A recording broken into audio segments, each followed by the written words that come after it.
Hello, Awaken Beauty, and thank you for joining me. I am Cassandra, your organic beauty and CBD mentor. And welcome to the Awaken Beauty podcast.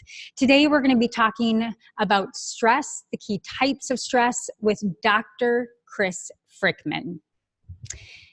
I've known Chris for about 10 plus years, where we first met in functional medicine seminars, and our lives have kind of come and interweaved ever since then. So I'm very excited to have Dr. Chris on the show today. Chris, are you with us? I'm sure here. Hi, Cassie. Awesome. Hi, Chris. So before we start our conversation today, I want to share a little bit more about who Chris is. So Dr. Chris Frykman wants you to feel your best and truly experience vibrant health. Dr. Chris brings the best of both worlds, holding degrees as an RN and a doctor of chiropractic. Dr. Chris is highly knowledgeable in the practice areas of functional medicine, functional neurology, a certified clinical nutrition, and applied kinesiologist, and is a certified triathlon coach.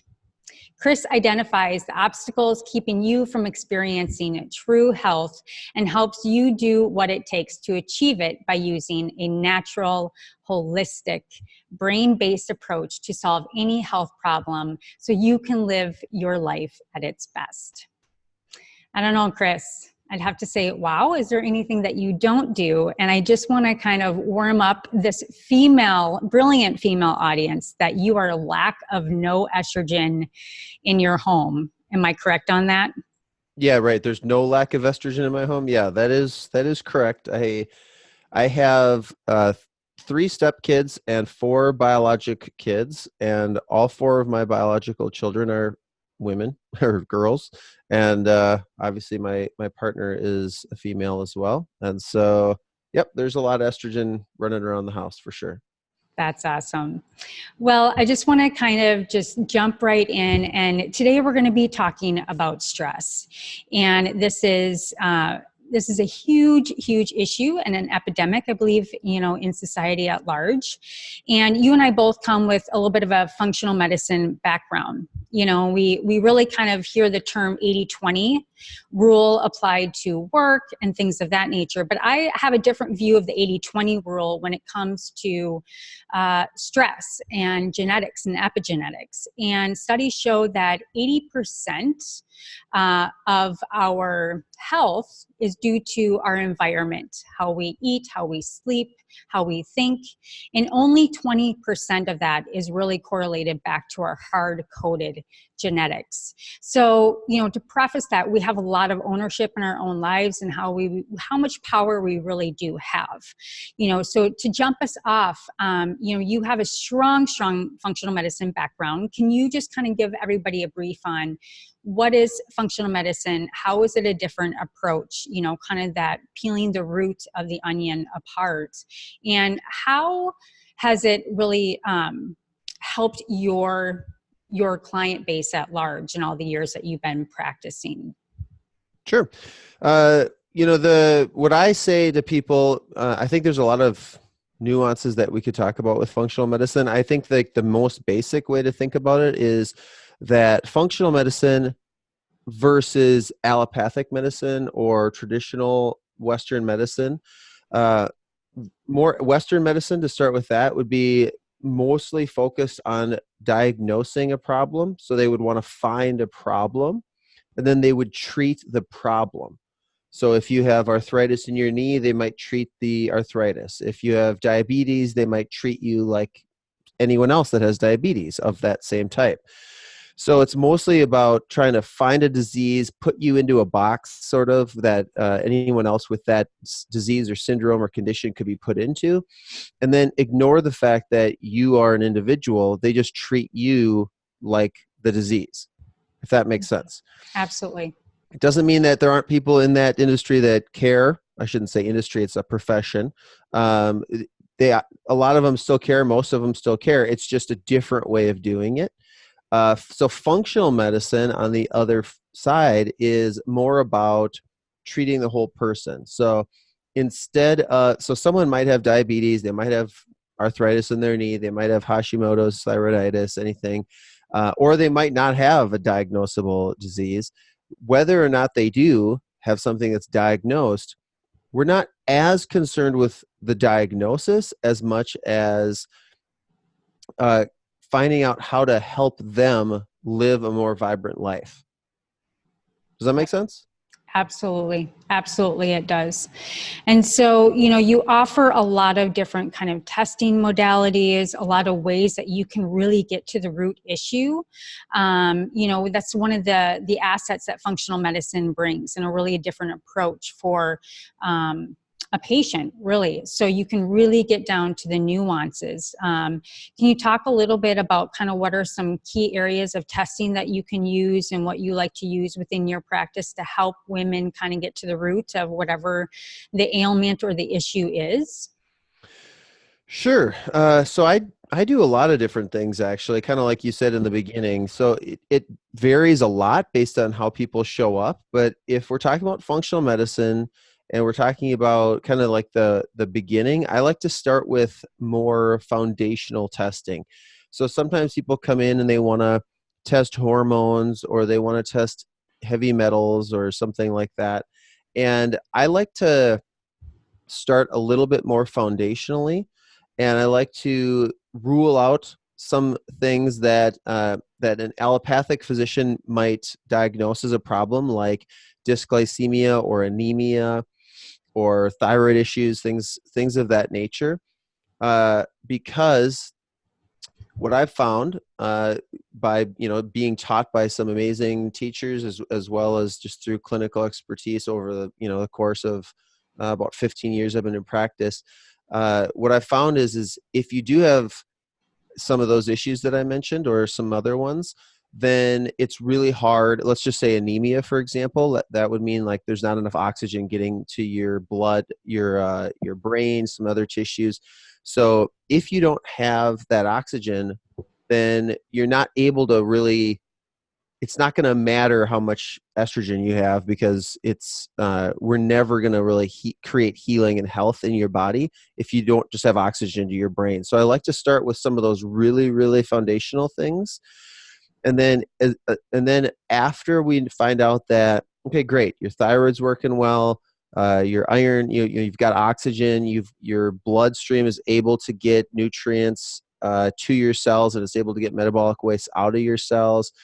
Once we know that we have some of those foundational things working, then the next step that I do is I like to do a nutrient profile on people. So meaning I like to test, and this is in the blood and in urine, I like to test vitamins, minerals, antioxidants, fatty acids, and amino acids.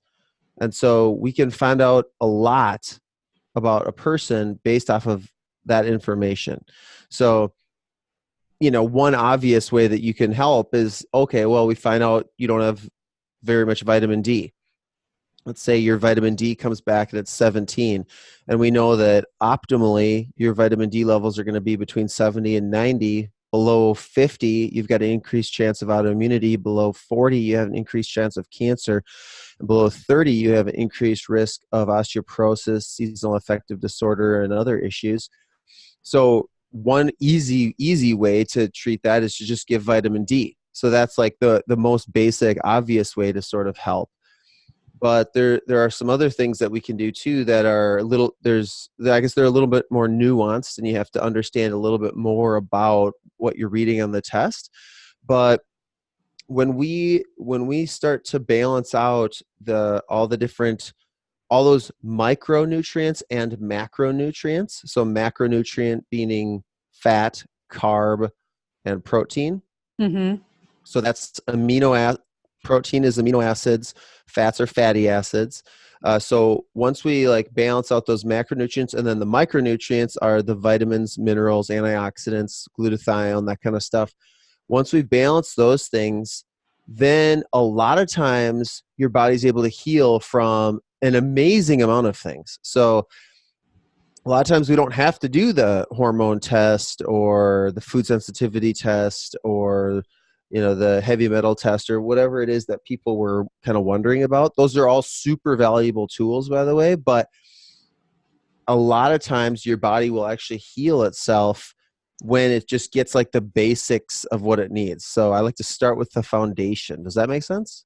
Chris, it makes absolute foundation, and I think to bring it to a personal note, we were in Minneapolis together. You've been checking my thigh, my liver, doing a lot of kinesiology on me for many, many years, and I kept on wanting to check my thyroid and different hormones. And, I had a fundamental hemoglobin issue and a gastrointestinal issue, and all of my fundamentals were washed out, and you were very honest with me. And, you said, until these fundamental pieces are there, your hormones really don't matter. So I think that that's really, really important, especially in when we're talking about stress. We've constantly have, different diets that were thrown at women, and it's keto, and now it's intermittent fasting, and now it's no carb, and it's high fat. And,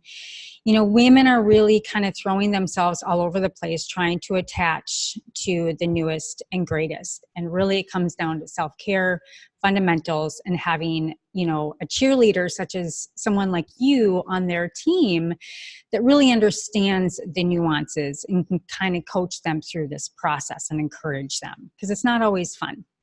And so one of the things that we do at Beauty Ecology and with our Evoke Beauty line is we really truly believe on creating a fundamental grounding, whether it's your health or your beauty, right? So in the salon, if clients are losing their hair, there's a reason why. I often like to, send them over to you and check a thyroid and do some testing. But the other piece is like with, for instance, why I've gotten into CBD. CBD kind of helps that largest network in the body create that homeostatic approach to health. Now, we've talked about the fundamentals, but what are the kind of two key areas of stress that you think are really important for women to understand, both externally and internally, and how we can really look at and view stress differently? Oh man, I'm not sure if I know where to go with that. I feel like I could say anything to that. Two areas of stress. Is that what you asked? So, what are some of the, external and internal areas of stress? We've talked about, there's chemical stressors, physical stressors, emotional stressors. Is that the kind of? I think that's exactly where I'd like to go with this. What are the chemical stressors in our life? What are the thoughtful stressors? What are the different areas of stress that affect us versus? Okay, well, yeah, so that's an interesting conversation, and I'll try to be succinct about answering it. But the interesting thing is in the body, it doesn't really matter. So there are all these different kinds of stressors, and we could call something, something's a chemical stressor, something's a physical stressor, something's you could use any adjective. Something's an educational stressor, something's a environmental stressor, whatever you want. But inside the body, it kind of doesn't matter. You have two sides of the nervous system in terms of stress, and one side is called the parasympathetic side, and the other is called the sympathetic side. And the sympathetic nervous system really gets ramped up, and that drives that whole, the pituitary, thyroid, adrenal axis thing that you know about. That's the stress response. That's also the fight or flight side. That's the nickname for the sympathetic nervous system. Having a lot of sympathetic tone is the same thing as saying, I'm in fight or flight. Does that make sense so far? Absolutely. Okay. And then the other side is the parasympathetic side. That's the rest and digest side of things. So that's where healing, growth, recovery, all that kind of stuff takes place. So whether you just smoked a carton of cigarettes, and you gave yourself a chemical stressor, whether you didn't eat anything for 5 days, you were on some kind of fast, whether that was because you're you don't have any money or access to food, or because you thought it'd be a good, healthy idea to do that because you read that on a blog or whatever, that's a stressor. And that's going to make your body do certain things. You're going to release more cortisol. You're going to utilize glucose differently. So you're going to go into a stress mode regardless of its, whether you're fasting, if it's because you just ran a marathon, if it's because, your spouse just left you. I mean, whatever the stressor is, it's really just, where are you on that spectrum of that the parasympathetic sympathetic spectrum? Yeah, I love that. And there's a visual I can share in the show notes, and it's called the stress curve. So on the far left and to the far right, there's this sweet spot in the stress curve, Sure. and we need stress in our lives, right? Cortisol gives us life in a certain pattern that we need to get up in the morning, to run from the bear, et cetera, et cetera. So, if we're too low, we're depressed, we don't want to get out of bed. And if we're too high, we're anxious and we have anxiety. So this brings me to where can women build more resilience in their life, to being resilient against the stress every day in their life? I mean, that I think really is the key, because we're always going to have stress in our life. And my opinion is we can't fully be in balance, right? So how do we become resilient against these exogenous and internal stressors? Right. So that kind of goes back to a conversation we were having about, a conversation that I have with clients sometimes when we talk about stress, because a lot of times I'll tell patients 9 out of 10 doctor visits are stress related. And, what does that mean? Because almost everything is stress in some way. I mean, right. So there's I always say there's two things that we can do when it comes to dealing with stress. Like if you feel like you're outside of that bell curve that you were talking about, and you feel like you've got distress that's no longer you stress being the good stress. I think most people probably know that term. So what do we do when it's like, I've got more stress than I know what to do with? So the two things that you can do are, one, you can reduce how much stress you have. And it almost sounds trite to say it, because most of the time it's like, oh yeah, thanks a lot, doctor. Well, I can't, I've got 3 kids. I'm not going to not have 3 kids. I have this job. I might actually like my job, but I'm just working really hard at my job, and there's nothing I can do to change that right now. I have to work really hard at my job. That's, or maybe I choose to work really hard at my job, whatever it is. A lot of times it's harder to reduce the amount of stress that you have than it is to do the second thing, which is build a resiliency to the stress. Mm-hmm. So they're both very, very helpful. So I just always like to highlight that you can do both. If you have a way that you can reduce the amount of stressors that you have in your life, then that can be a very, very effective tool in dealing with stress.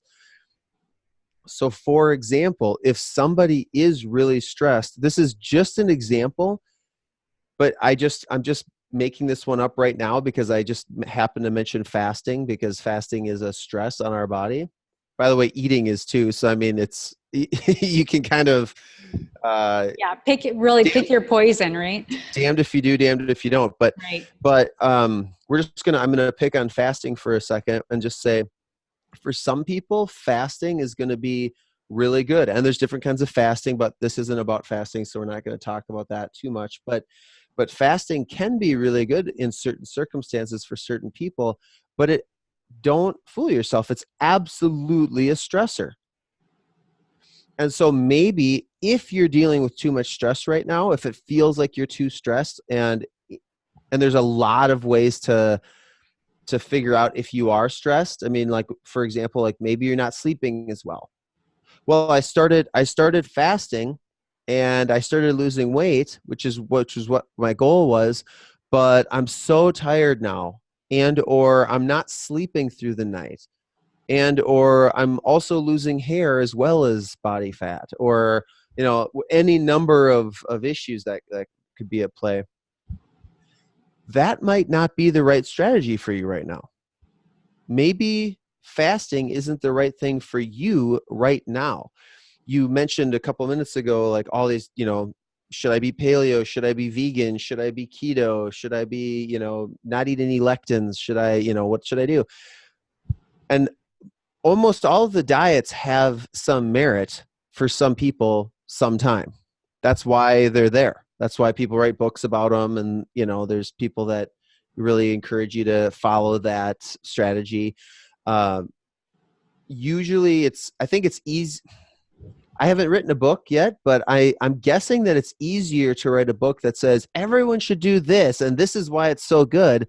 I think it's probably easier to write a book like that instead of like, you could think about doing this. I mean, it's probably doesn't sell as many copies than it sells more copies if it says like, do this and then you'll look like this supermodel or whatever. Like it's harder to communicate in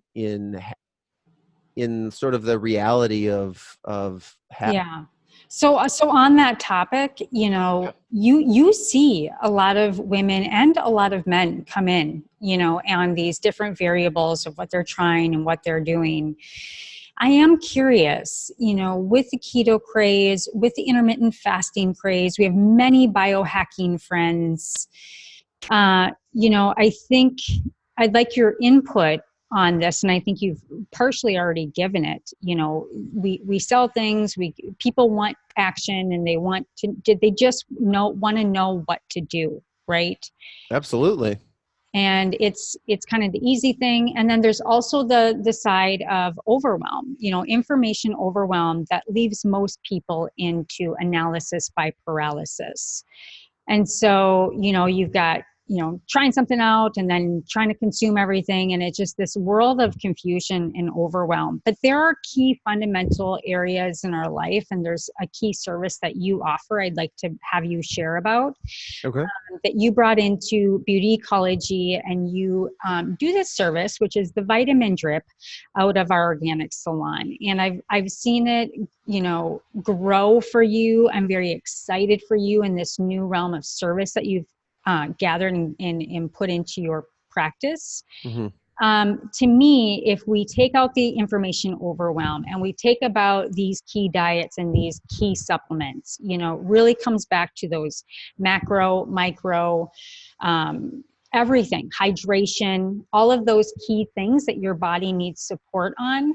Can you speak about why you chose to do vitamin drip, what you believe that you saw was this up and coming thing about it, and what it provides men and women on a foundational level of our issues about getting the key nutrients that we need in a stressful life we live today? Yeah, I think I can address that. That really goes into what I was saying is the flip side of if you can't reduce your stressors in one way or another, the other strategy to deal with stress is to increase your resiliency or your robustness in response to stress. Mm-hmm. So, I think the simple analogy for that is just weightlifting. When you first go to the gym and I don't know how old you are. Let's say you're 18 or something. You never lifted weights, and now you're going to start lifting weights. You're probably going to do let's just say a bicep curl, and maybe you're going to do 10 or 15 pounds or something on this bicep curl. And fast forward 20 years, if you keep doing bicep curls, I mean, you don't even have to you can do 3 years probably, but you could be doing 50 pounds or more, right? I mean, and the whole thing is it's interesting because we're actually responding to stress, right? And so you're stressing that bicep, you're stressing the muscle, you're tearing it down, but then you allow it to heal afterwards. That's the trick. So there's this appropriate amount of stress with rest and healing afterwards, which is sometimes what people end up. There's the couch potato that doesn't do enough, but then there's the probably more people that are listening to your podcast, I'm guessing, are not the couch potato as much that they're not doing enough. It's probably a lot of people are doing too much. And so if you keep going and you have enough of the stress, but you have enough of the rest, your bicep is going to get a lot stronger, right? In the case of men, it usually gets a lot bigger too. Women, not as much, but that's because of genetics. That's some of that hardwired part. But the whole, I guess, to come back to, you were asking about vitamin drip. That's one way that I like to support the resiliency of someone. So the rest part, that healing part that I said, has to be in between. It's great to go out and work hard or play hard, or, whatever you're, live life hard, whatever you're doing.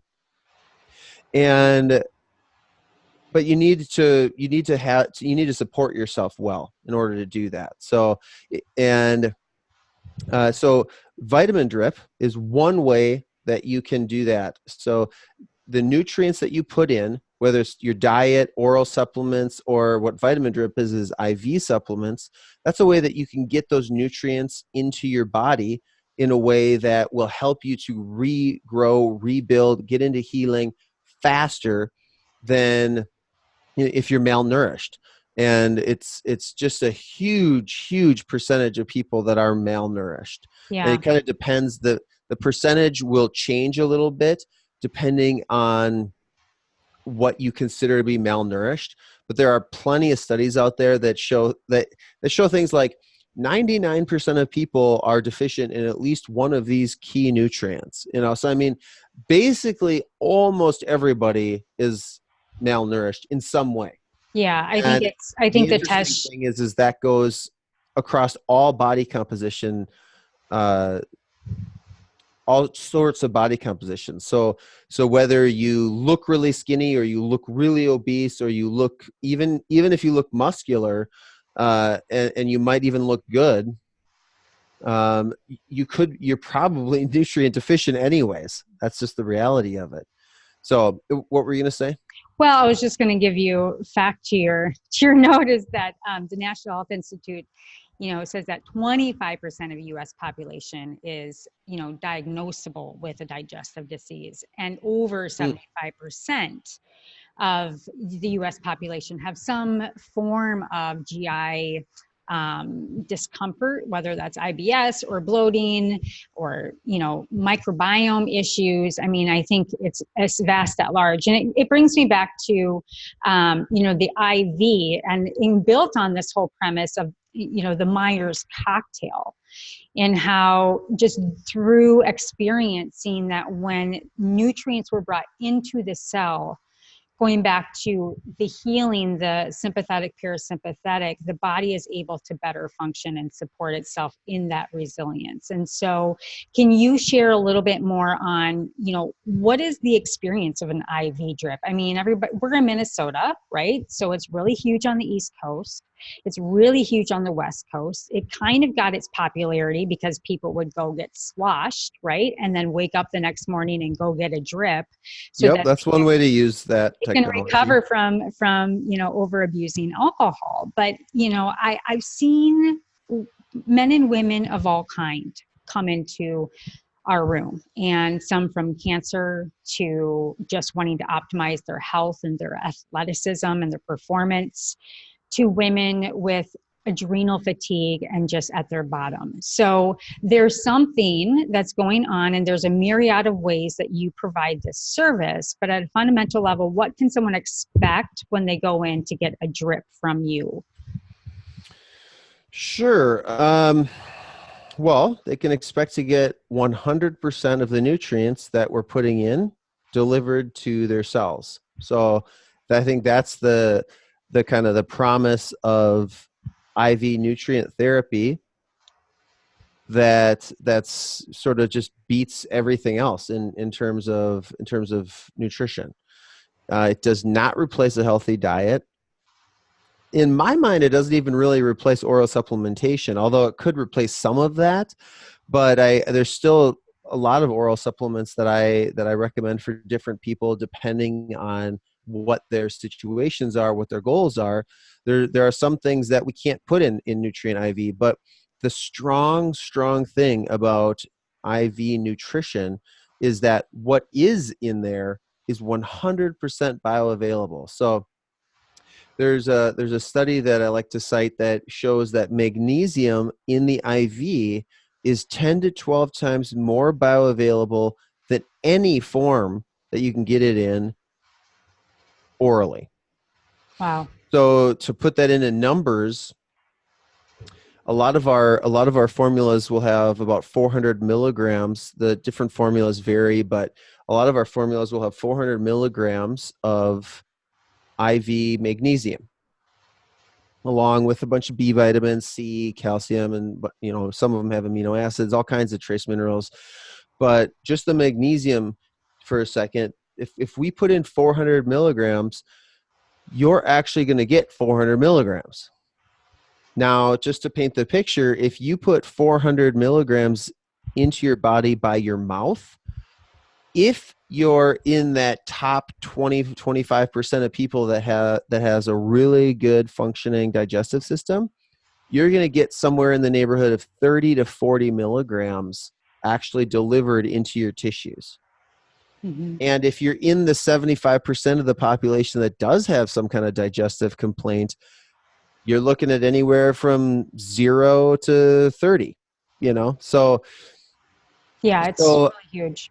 it's absolutely huge. So for people that have digestive issues, which there are a lot of those people, so for people that have digestive issues, it's great because we just skip the gut.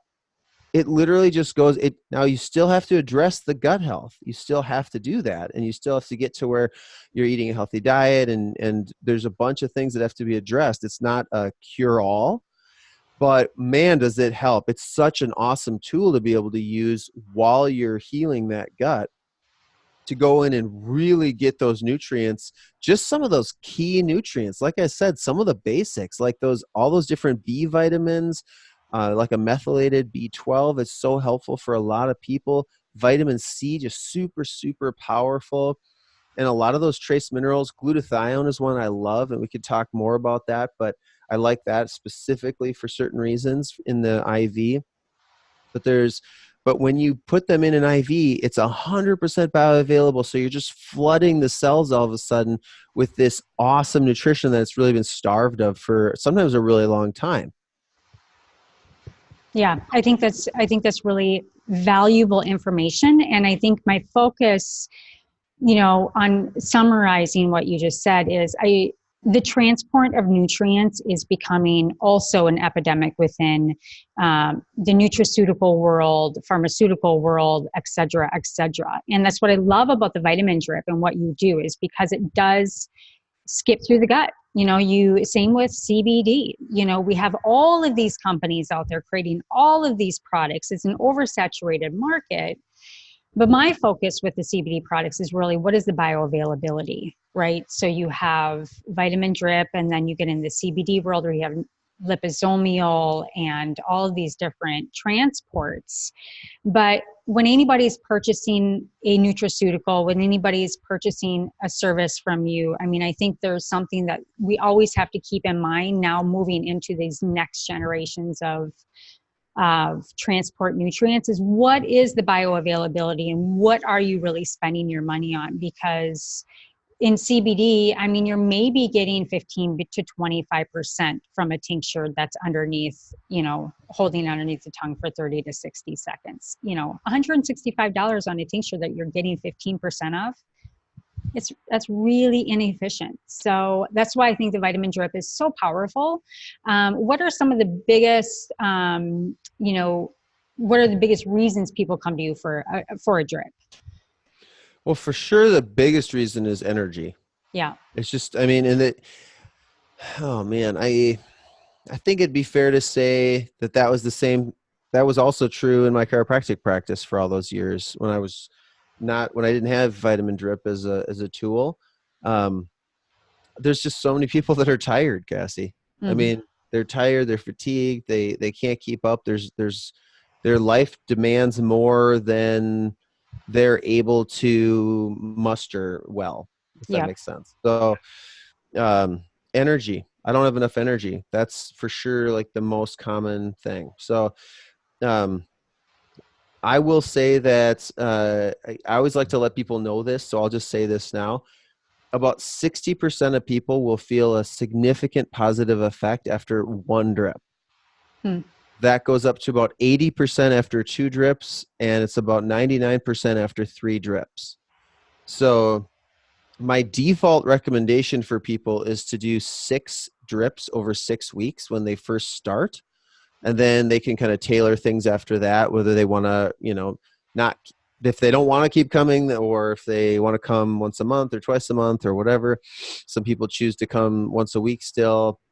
It's all over the board. But in the beginning, it's not a mandatory thing, but I highly encourage people to try multiple drips once a week for a little while, because they're more likely to feel this really big effect, and it's just really, really fun. It's a lot more subtle when you're doing things with oral supplementation. And I always had to coach people, like, listen, you're not just taking this because you're going to feel awesome tomorrow. We're really trying to change your physiology. We're working with long term here, and that's all true. It's still true. But it's really fun that at Vitamin Drip, people can feel awesome literally after they're leaving, as opposed to when they walked in. So, and sometimes it'll take up to 24 hours. Sometimes it's like an hour or two later. Sometimes it's even the next morning. But a lot of times people feel way better within an hour or two. And so that's a ton of fun. So the thing that I hear the most is that people get more energy. Some people have a clearer mind, or they'll say less brain fog sometimes. Mm-hmm. Some people have more stable moods. That's very, very valuable for people. Some people actually will tell me that they sleep better. So it sounds funny that, oh, well, how can you sleep better and have more energy? And it almost sounds counterintuitive, because I feel like we're kind of used to thinking of energy as this like stimulated, like caffeine kind of energy. But that's not the energy that you're really going to be feeling from just getting enough B vitamins, for example. Right, right. When you get enough magnesium in your body, it might be, a lot of your listeners are going to know they're going to think of magnesium, and they're going to think calming. And that's true. I mean, your muscles can relax, your nervous system can relax. It can be an agonist for GABA release, so it can definitely be calming for you. But at the same time, what's interesting is magnesium's used in over 300 different enzymatic reactions in the cell. So you have to have magnesium to have the feeling of energy, to feel good. And so that's actually what we're giving you when you're getting these nutrient IVs. You mentioned the Myers cocktail. The Myers cocktail is kind of like the base of all of ours. And then we have more advanced formulas like the recovery drip and the energy bag and some of these. And but they all have that base of all those B vitamins, the C, the Cal, the Mag.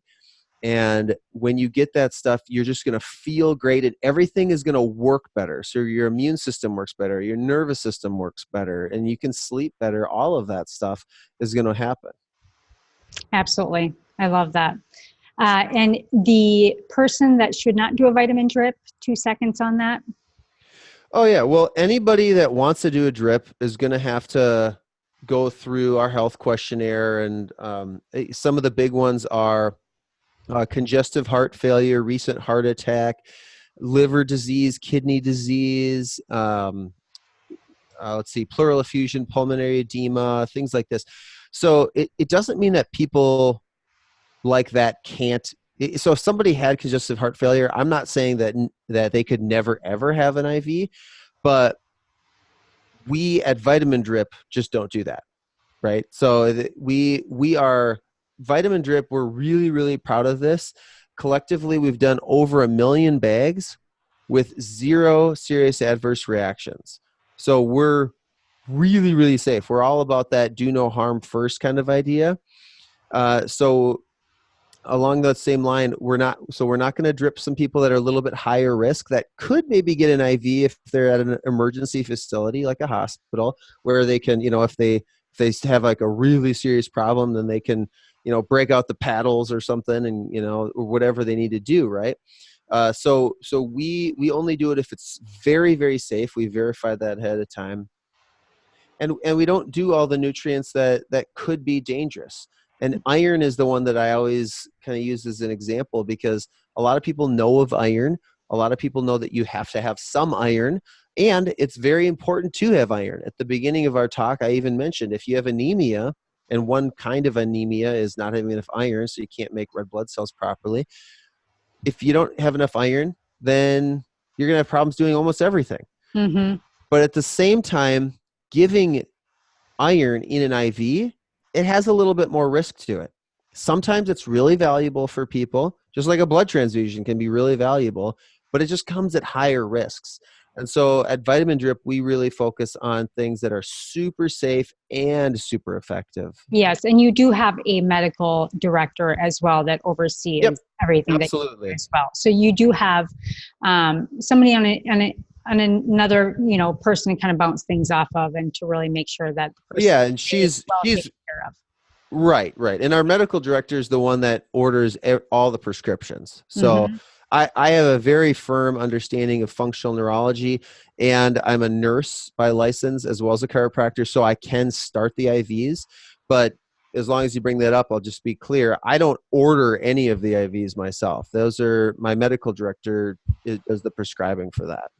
Right. Yep. So those are key questions to Yeah. ask a facility if you're going to go and get a drip. And so, Chris, I want to thank you for all of this valuable information. And, on the topic of stress or hormones or, anything that can you think of anything that would be most helpful to women on just really slowing down and really doing a second guess on, some checks on how they can address stress in their life? Oh, that's another question that stumps me. Well, I think probably I'll say that the two things that you can do that are most helpful for dealing with stress are making sure that you're getting enough rest, which includes enough sleep, which almost nobody does. So that's probably number one. And then a close number two that's near and dear to my heart is make sure that you're getting enough exercise. So it's the exercise and sleep are both super, super important. So I don't know if that answers your question.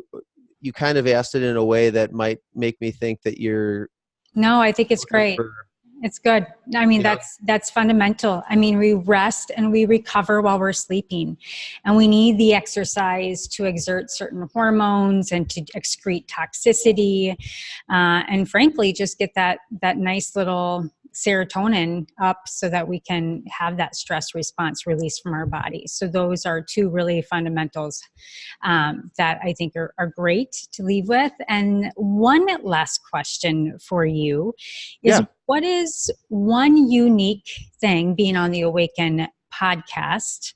And you are beautiful, by the way. Oh, thank you. You're welcome. What is one key thing or one touching thing that has awakened you as of late?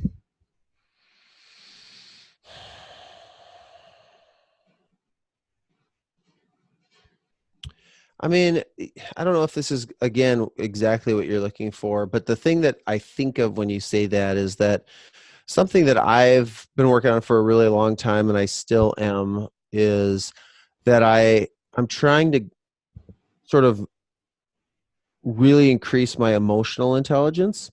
So I'm trying to move a little bit slower through my day in terms of emotionally. So if something happens that makes me want to be reactive, I'm trying to slow down, and instead of just reacting right away, I'm trying to let it process and figuring out how it's actually making me feel inside, and then how do I want to react from that position.